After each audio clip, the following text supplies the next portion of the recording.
At the heart of this story lies a gripping, emotionally charged theme: prejudice versus hidden power.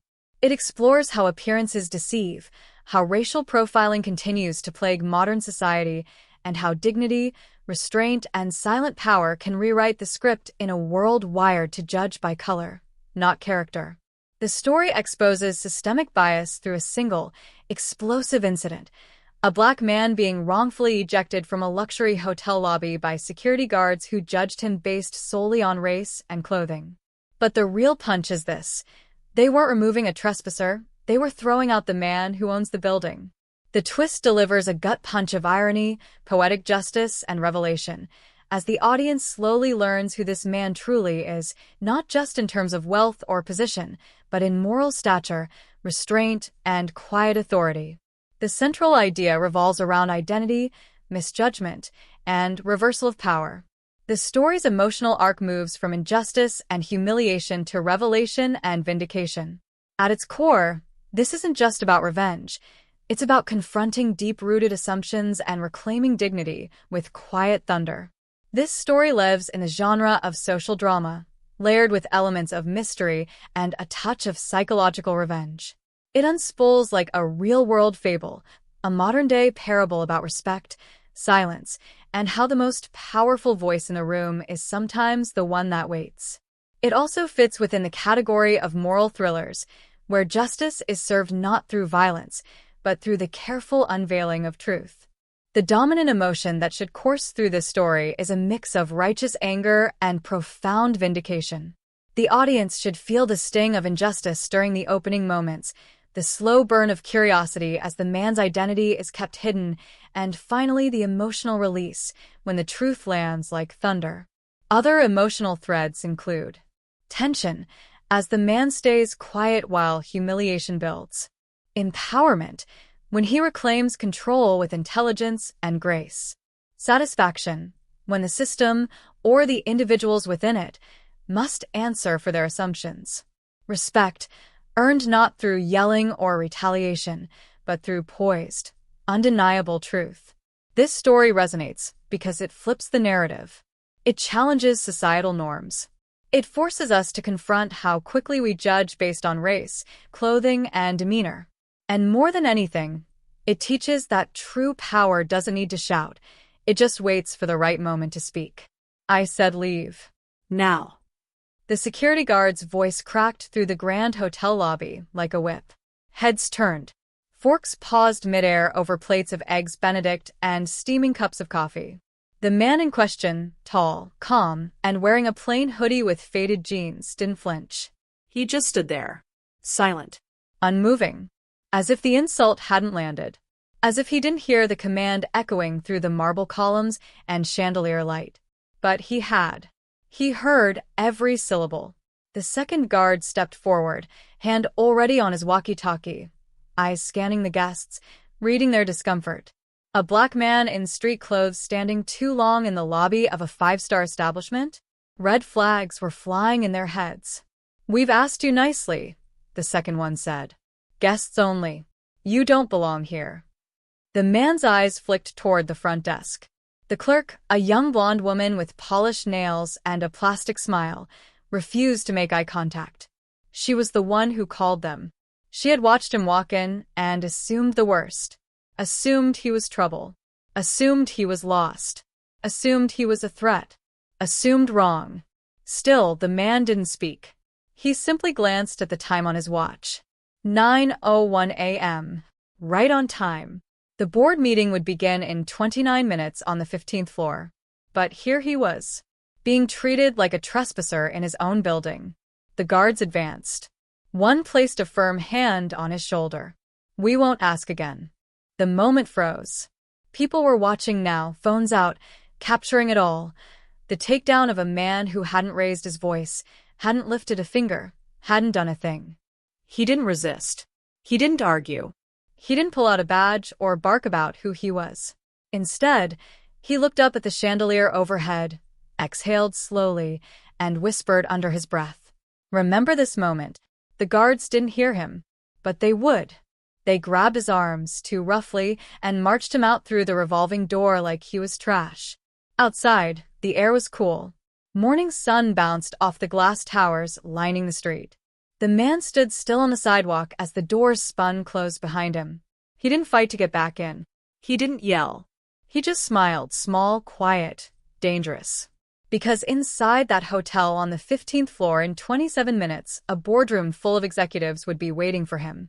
And when he arrived, heads would roll. Because this wasn't just any guest. This was Malcolm Ellison, CEO, majority stakeholder, owner of the multi-million-dollar property they'd just kicked him out of. And they had no idea. Malcolm Ellison had always known what it felt like to be underestimated.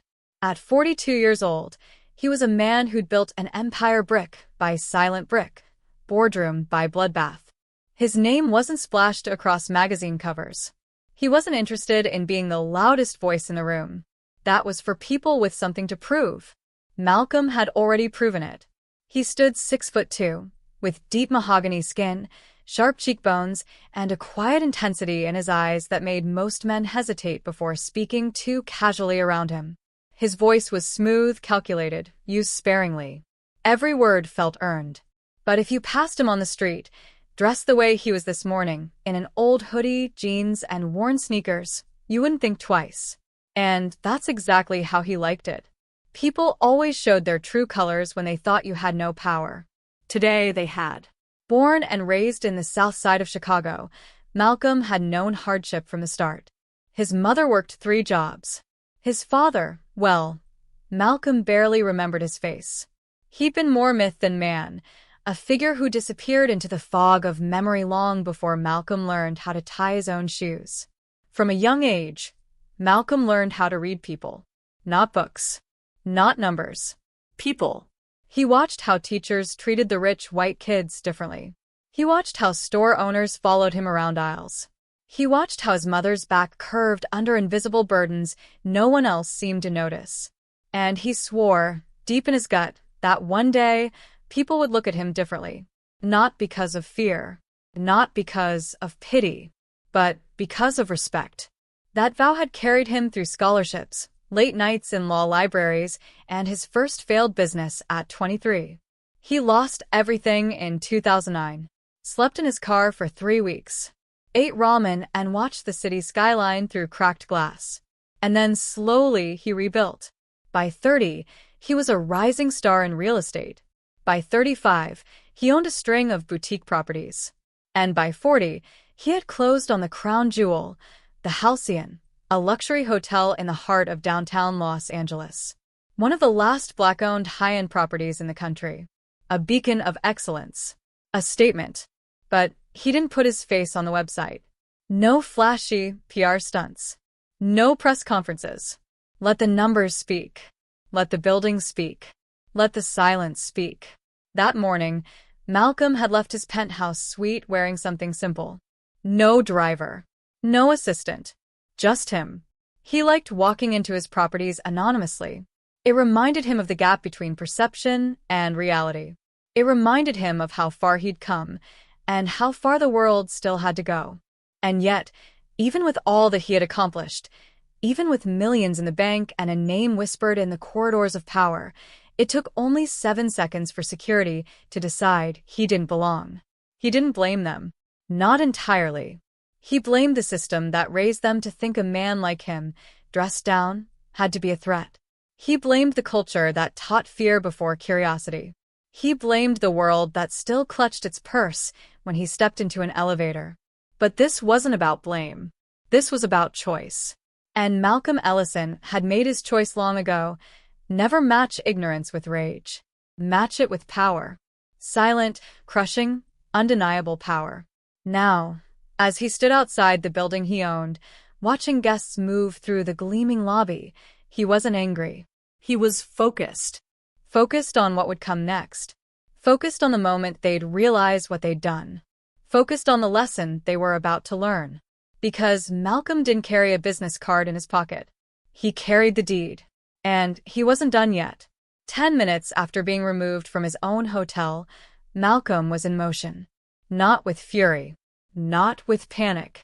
With precision. He stepped away from the hotel's entrance and down the sidewalk, pulling out his phone.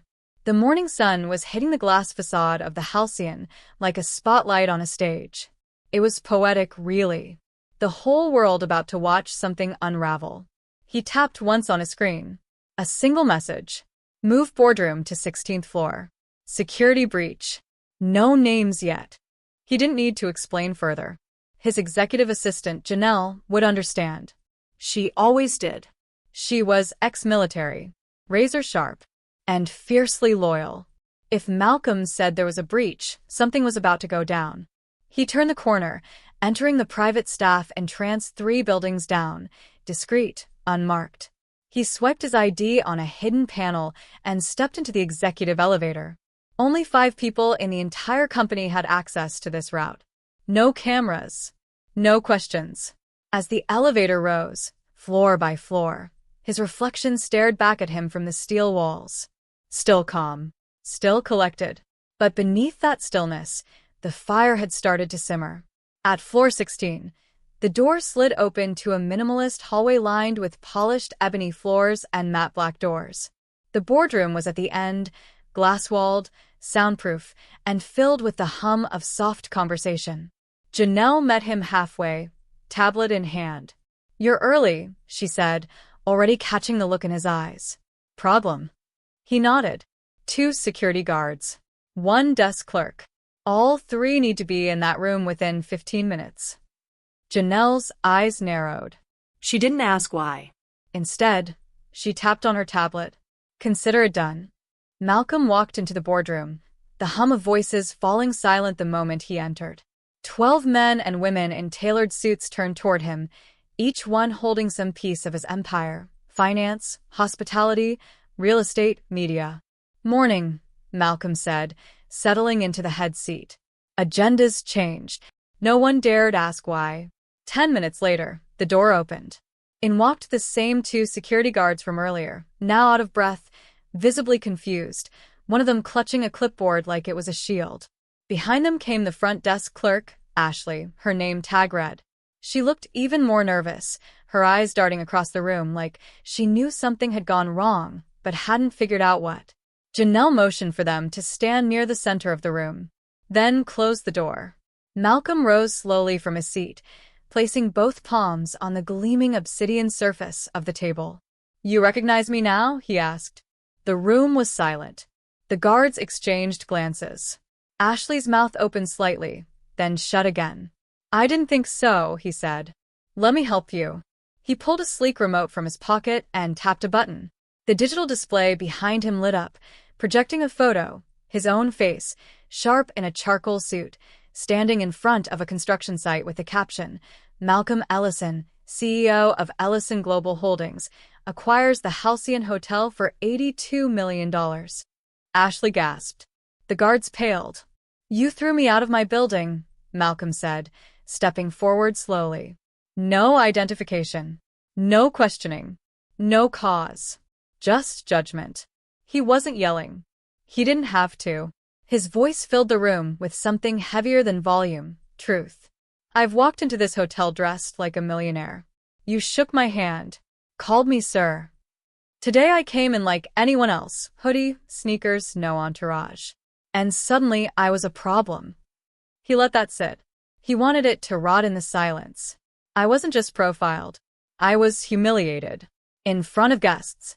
In front of cameras. On my own property. Janelle handed him another file. He held it up. Lawsuits could be filed. Civil rights violations. Public relations disasters. I could end careers today. Right now. Ashley began to cry. Malcolm looked at her, not with anger, but with something more terrifying. Disappointment. "But I'm not going to do that," he said. Her sob caught in her throat. "Not yet." He walked back to his seat and sat down. "Because this isn't about punishment. It's about culture. And culture starts from the top." He tapped the table. This hotel was supposed to represent something different. A place where excellence had no color. No assumptions. No ceilings. "And you," he looked directly at the guards, "brought the same poison through these doors that I've spent my whole life fighting." He took a breath. "So now we clean house." The board was still silent. No one moved. You three are suspended. Effective immediately. HR will contact you by end of day. Whether you come back will depend on how much you're willing to unlearn. The guards didn't protest. Ashley nodded through her tears. Dismissed, Malcolm said quietly. As the three left the room, shame thick in their footsteps, Malcolm turned back to his board. You all saw what happened this morning. They nodded. You all see what's still happening out there. More nods. We're not just selling luxury. We're selling change. And if we let ignorance stand at the door, it will eventually come for the whole house. He leaned forward. Fix it. Everywhere. Every floor. Every shift. No excuses. Then he stood. I'll be back tomorrow. As a guest. No warning. No suit. No car. Let's see who's ready. And with that, he walked out, leaving the weight of his words like a hammer still ringing through the room.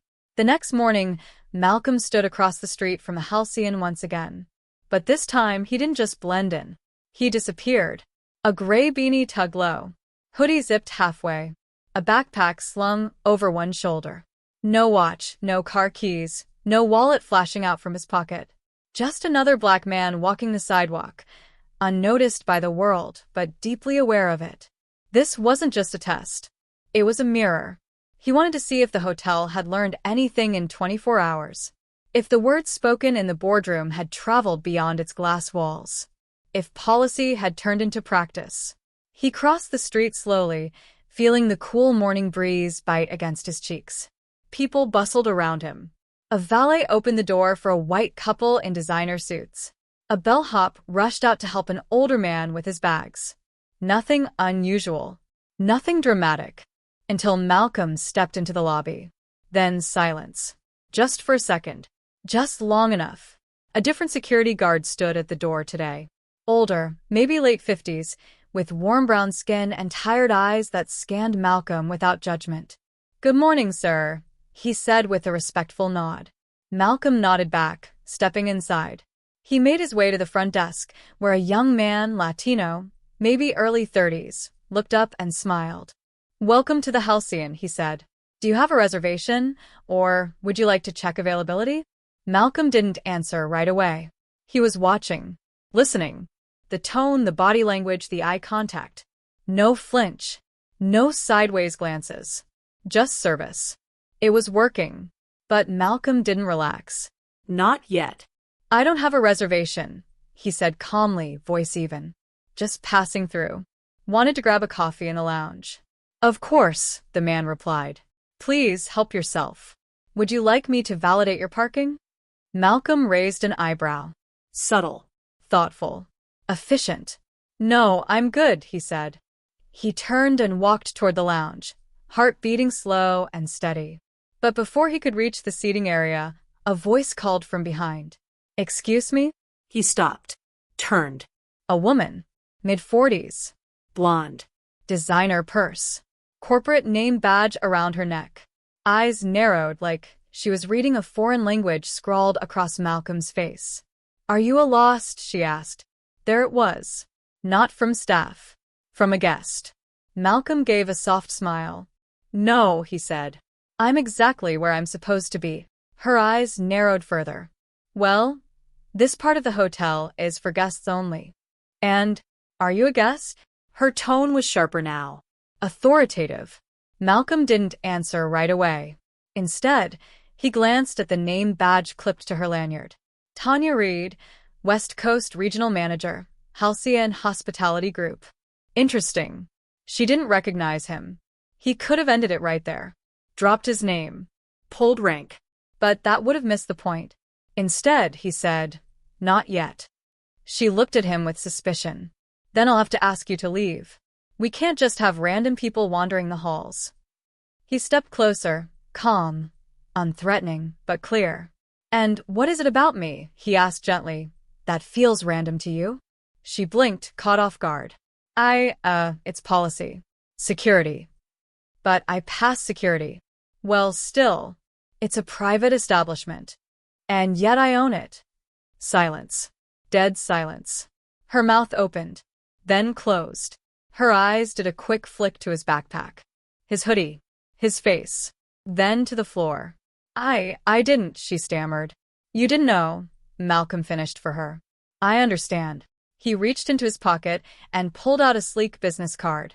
Black, with silver lettering. Just his name. Nothing else. Take a moment, he said. Look it up. He walked past her and sat at the far corner of the lounge, watching as she fumbled for her phone, typing quickly. The color drained from her face with each swipe of her thumb.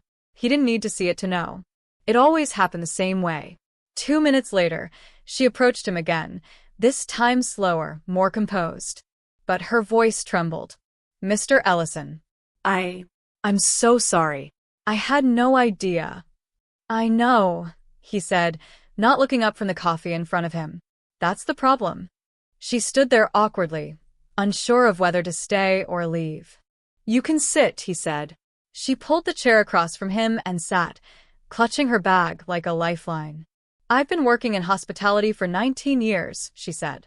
I pride myself on running tight ships. Inclusive teams. I didn't mean to offend you. But you did, he said softly. I made an assumption. I see that now. When people come through the staff entrance without a pass. I came through the front entrance. Her lips pressed into a thin line. I'll step down, she said quietly. I'll notify corporate today. Malcolm sipped his coffee. Why would you do that? Because I embarrassed the company. I embarrassed myself. And I failed you. He shook his head slowly. I don't want you to step down. She blinked. I want you to transform. Excuse me? You've been running this region for 19 years. Use that power to change the culture. Educate your managers. Rethink your assumptions. Create systems that prevent this from happening again. To anyone. Her shoulders slumped. I can do that. Good, he said.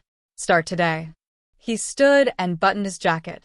There are too many people like me walking into rooms like this and being asked to leave their dignity at the door. I won't let that be the legacy of this brand. Not under my name. She stood too. I understand, sir. And thank you for not destroying me. He gave her a long, unreadable look. I'm not here to destroy anyone, he said. I'm here to build something better.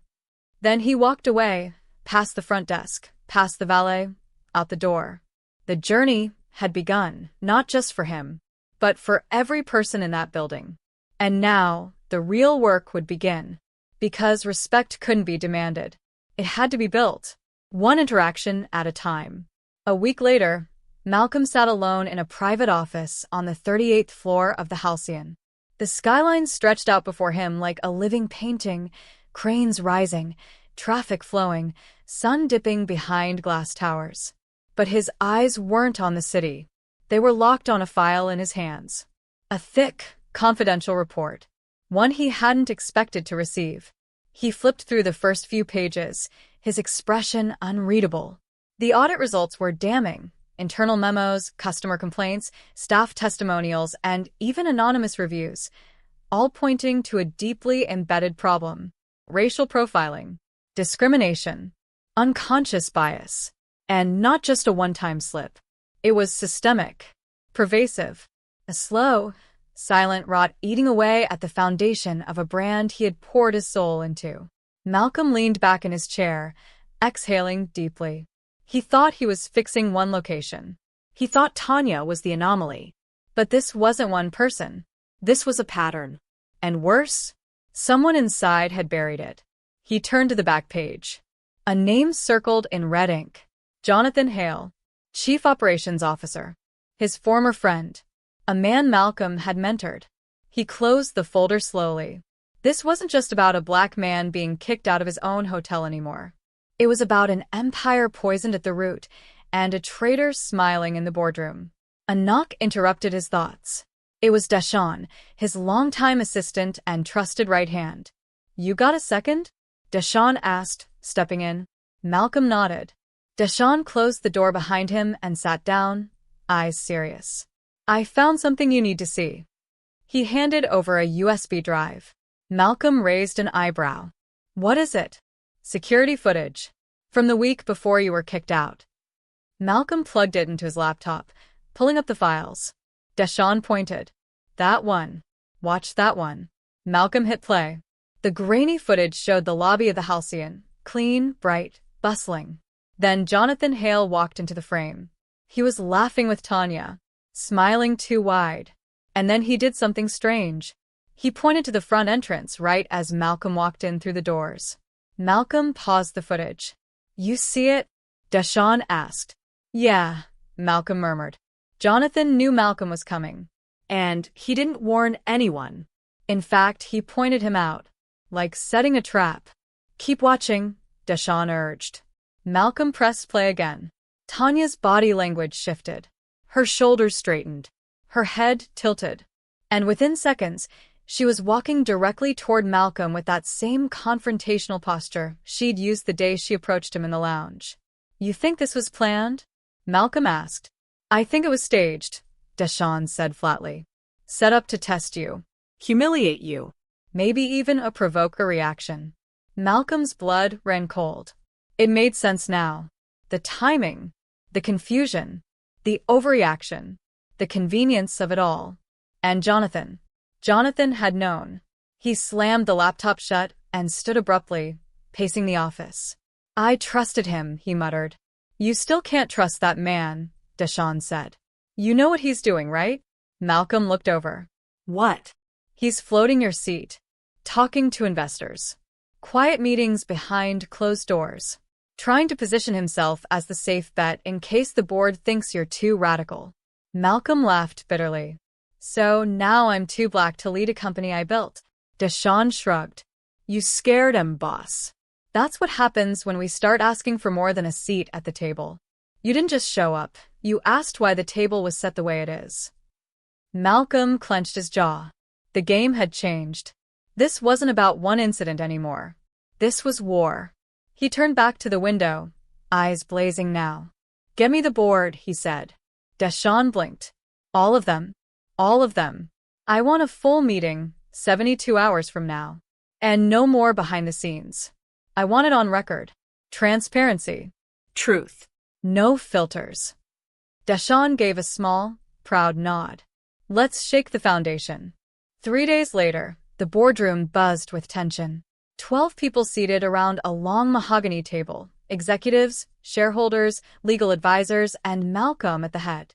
Jonathan sat across from him, calm and polished, fingers steepled like a man who had nothing to hide. Malcolm stood, placing the file on the table. "Before I begin," he said, "I want to make something clear." He looked around the room, eyes hard. "This isn't a witch hunt. This isn't a power grab.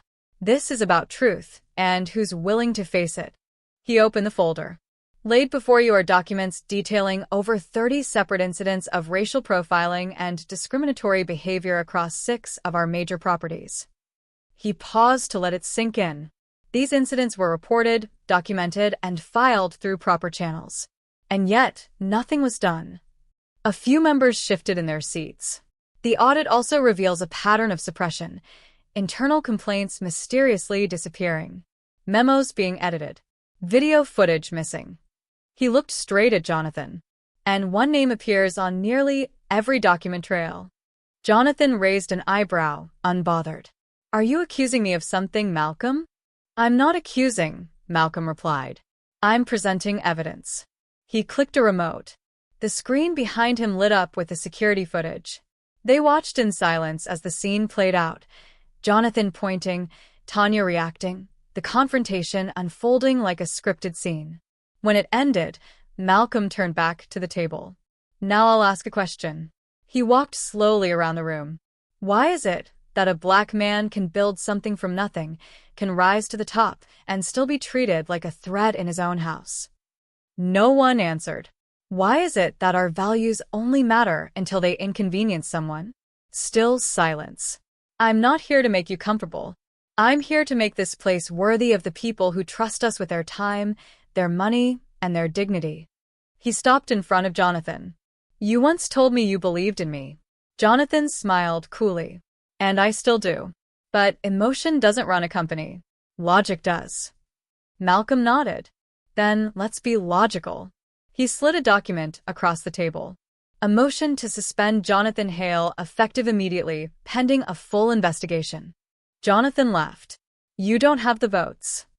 I think I do. The vote was called. Hands were raised. One by one. Slowly. Until 8 of the 12 were in favor. Jonathan's face darkened. For the first time, the smug smile cracked. Malcolm leaned in. You played the wrong game, brother. Then he sat down. And just like that, the empire began to shift. The twist wasn't just that Jonathan had betrayed him. It was that Malcolm, quiet, composed, overlooked, had been 10 steps ahead the entire time. Not loud. Not angry. Strategic. And now the real cleansing could begin. Because the rot wasn't in the guests. It was in the boardroom. And Malcolm had just torn the doors off the hinges. The following week, Malcolm stood alone in the Halcyon's main ballroom, an opulent space that once hosted world leaders, artists, and royalty. The chandeliers shimmered above him, casting fractured light over the polished marble floors. But tonight, there was no music, no laughter, no guests, just silence. And a decision. He stared at the 2 letters in his hand. Each one held a future. Each one came with a price. One was resignation, his voluntary exit from the board, wrapped neatly in a PR-friendly statement that painted it as a mutual parting of ways. The other was an explosive press release drafted by his legal team, publicly naming names, releasing the full audit, and exposing a culture of corporate racism that went beyond just Jonathan Hale. If he signed the resignation, he'd walk away clean. No scandal. No war. He'd get a hefty buyout. They'd let him keep his shares. He could start something new, fresh, untainted. But if he went public, he'd drag the company through the mud. His legacy, too. He'd be seen as divisive, disloyal. Headlines would spin it, twist it. The media would feast. And worse, he could be sued, blacklisted, shut out of future deals. He could lose everything. The door opened behind him. It was Gloria, his mother. She walked with slow, deliberate grace, her cane tapping gently against the floor. You look like a man haunted, she said. Malcolm smiled faintly. That obvious, huh? She walked up beside him and looked at the letters. I know that look, she said softly. Same look your father had when he had to decide whether to testify against the department. I remember, Malcolm whispered. He told the truth, she said. Lost his badge. Lost half his friends. But he never lost himself. Malcolm looked at her. He also lost his pension. And they smeared him in the press. We couldn't even afford heat that winter. She nodded slowly. Truth is expensive, baby. But lies? They charge interest. Malcolm chuckled, shaking his head. You always know what to say. I don't say it for your head, she replied. I say it for your soul. He looked down at the letters again. I could walk away, Ma. Start something new. Take my money. Build something better. Something that doesn't have this stain. But you'd be walking away while it still is stained, she said gently. Malcolm swallowed hard. I never wanted to be a martyr. You don't have to be, she said. You just have to be a man your son can look up to. Those words hit deep. Images flashed through Malcolm's mind, his son Jordan, just 6 years old, playing in the hotel's kitchen, asking if he could be the boss like Daddy. What would he think when he grew up and read the headlines? Would he know his father stayed silent? Or that he spoke up, even when it hurt? Malcolm took a deep breath. Then he did something bold. He tore up both letters. Because neither was right. He wasn't walking away. And he wasn't going to play by their rules. Instead, he picked up his phone and called a name only a few people in the industry knew he had access to. Hey, he said. It's Malcolm. Pause. Yes. I'm ready. Let's move forward. The person on the other end agreed. Plans were already in motion. 2 days later, the headlines dropped. Halcyon founder launches new luxury brand focused on equity, legacy, and access. And beneath that, another article. Inside the fall of a giant, racial scandal rocks Halcyon hotels. Malcolm hadn't used the press release. He used something better. Action. He announced a full divestment from Halcyon, sold all non-voting shares to fund a new hotel brand, Roots, a five-star hospitality group prioritizing diverse hiring, ethical leadership, and community investment. The logo? A tree growing through concrete. The message was clear. From now on, he wasn't fighting for a seat at the table. He was building a new one. The first Roots hotel was already under construction in Atlanta, followed by plans for Detroit, New Orleans, and Nairobi. He didn't name Jonathan. He didn't need to, because the truth didn't need his rage. It needed his resolve. And behind the scenes, whistleblowers followed his lead. Lawsuits were filed. New audits launched. The Halcyon board went into crisis mode. They offered Malcolm a buyback deal. He refused, because his choice was already made. He wasn't here to repair what was broken. He was here to rebuild what should have been there all along. And as he walked through the construction site of the first Roots Hotel, wearing a hard hat and work boots, he smiled. This time, no one would question if he belonged, because this time he owned the land and the blueprint. The dilemma had nearly broken him, but in choosing neither option offered, he found a third path, one only visionaries walk. 4 months later, the rooftop of the newly opened Roots Atlanta pulsed with life. Journalists, business leaders, celebrities, and city officials mingled beneath the stars.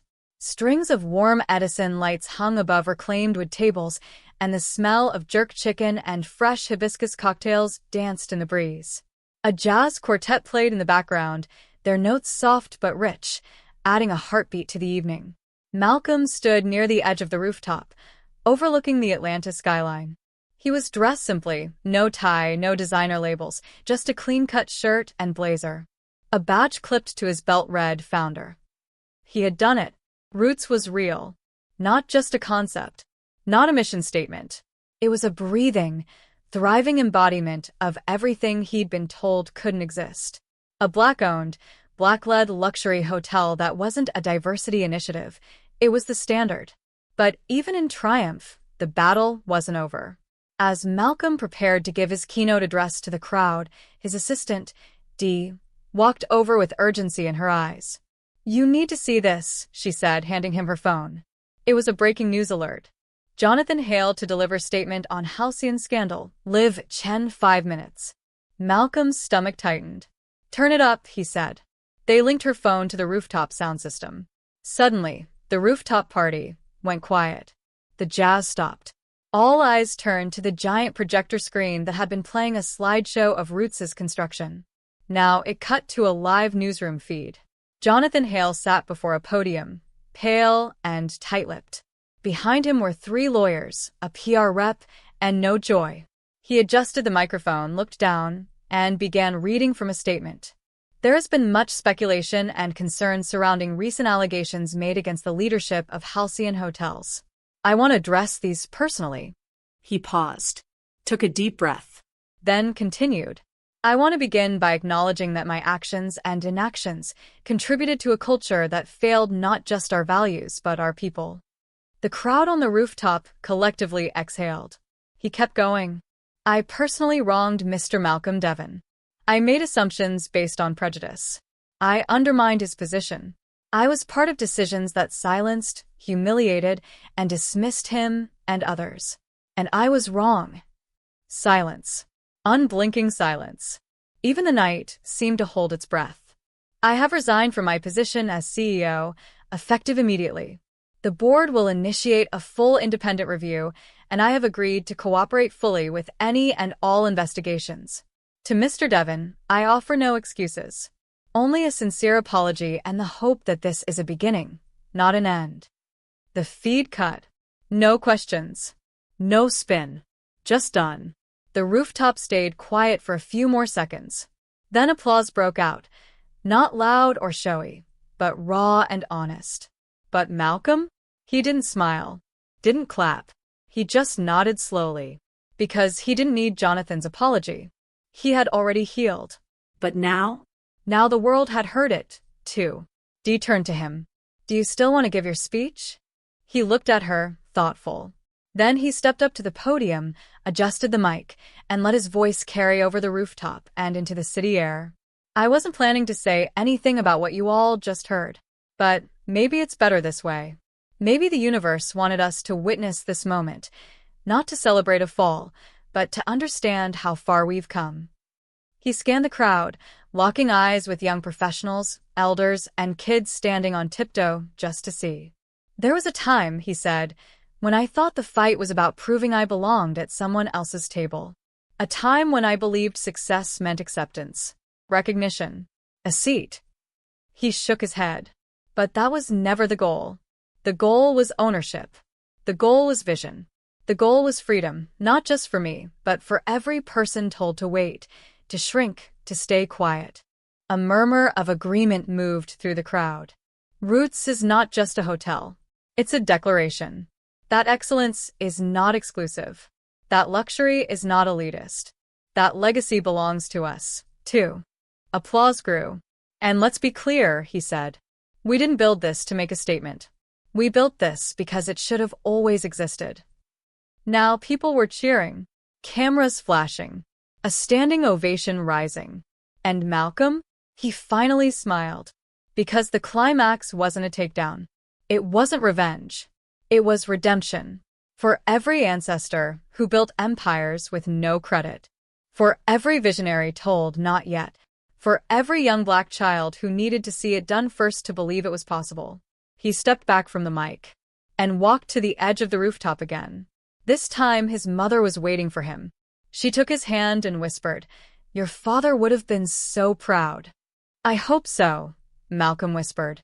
He looked up at the stars, then back down at the city. Roots Atlanta glowed beneath him, a living thing. And it was only the beginning. 6 months later, Roots had already expanded beyond Malcolm's boldest expectations. Roots Atlanta was at full capacity nearly every night, hailed in Forbes and Architectural Digest as a game-changer in the luxury hospitality space. Roots Detroit was halfway through construction, built inside a refurbished 1930s train station that once segregated travelers by race. Now it was being transformed into a palace of progress. Roots New Orleans had broken ground on the anniversary of the city's first black mayor taking office. Spiritual, symbolic. And Nairobi? That was his mother's dream. A nod to their lineage. A branch growing back toward its original root. But for Malcolm, despite the whirlwind of interviews, contracts, and groundbreaking ceremonies, one quiet morning brought more meaning than all the press combined. It was a Tuesday. Clear skies. No meetings. He walked into the kitchen of Roots Atlanta with a paper bag in hand, smiling as the staff prepped for breakfast service. "Morning, Chef Tone," he greeted, handing the bag to the head chef. Tony, a stout man with tattoos of his grandmother's gumbo recipe on his forearms, opened the bag and grinned. "Oh man, that fig jam?" Malcolm nodded. "Made it myself this time. Don't judge me." Tony laughed. "You? And this jam, man. You're a hotel mogul and still trying to outdo my grandma?" Malcolm smiled. "I gotta keep you humble." They fist bumped, and Malcolm moved toward the back. There, in a quiet hallway near the staff lockers, was a brass plaque. Simple. Clean. It read, "To those who were never given keys, so we built our own doors." He paused there every morning, sometimes with coffee, sometimes in silence. Today, with something heavier. He placed a folded piece of paper beneath the plaque, tucking it gently behind the screws. A letter he'd written the night before. To Dad. In it, he told him everything. How he'd been broken, then rebuilt. How the fight wasn't about business. It was about dignity. How he forgave Jonathan. Not for Jonathan's sake, but so his own soul could be free. How his son Jordan now ran through these halls like he owned them, because one day he would. And finally, how he missed him. Every day. Malcolm stood up straight, took a breath, and let it go. Then he walked into the front lobby where a young couple was checking in. The man wore a crisp linen suit. The woman had long braids and held the hand of a little girl with bright, curious eyes. They looked like joy itself. The front desk associate turned and saw Malcolm. "Sir, the family from Chicago is here. They said they saw your interview and came just to support." Malcolm walked over, warm smile on his face. "Welcome to Roots," he said, shaking the man's hand. "We're honored to be here," the man replied. "Our daughters never stayed in a hotel where the owner looked like her." The little girl looked up at Malcolm. "You own this place?" she asked, wide-eyed. He kneeled down to her level, smiled, and said, "Every corner. Even the ice machine." She giggled. "You must be really rich," she whispered. He laughed softly. "Not as rich as I will be if you tell all your friends." They all laughed. And for a second, just a moment, it all felt so simple. This is what it had always been about. Not revenge. Not redemption. Not headlines. Legacy. Later that night, as he walked the halls for one last inspection, Malcolm stopped by the suite where it all began. The room Jonathan Hale had tried to kick him out of. It had since been renamed the Devon Suite.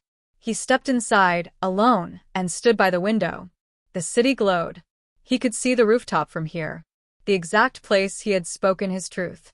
He closed his eyes and breathed it all in. Then his phone buzzed.